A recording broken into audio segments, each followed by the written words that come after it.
Hey guys, welcome to another video. Today I'm going to show you what you can do if bullet points are not indenting in Microsoft PowerPoint. So let's begin.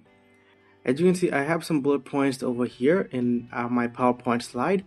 Now, in order to indent them, first of all, what you need to do is if you are using the desktop app, then you can go to Files and then go to Options.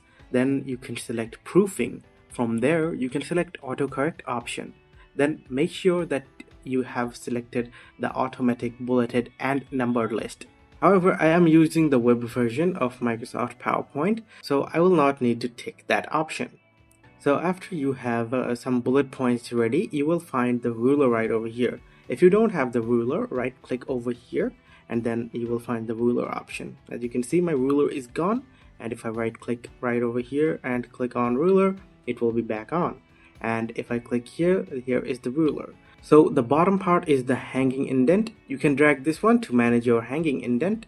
So as you can see, my point 2 is now further away, and this is the first line indent. If I pull this first line indent, then my bullet point will be moving around.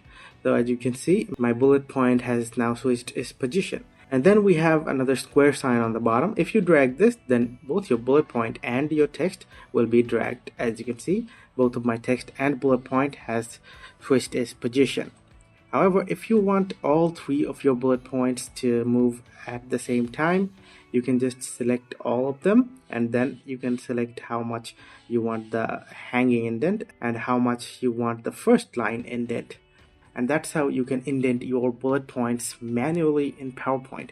So guys, if you found this video helpful, please leave a thumbs up and subscribe to our channel for more helpful videos like these.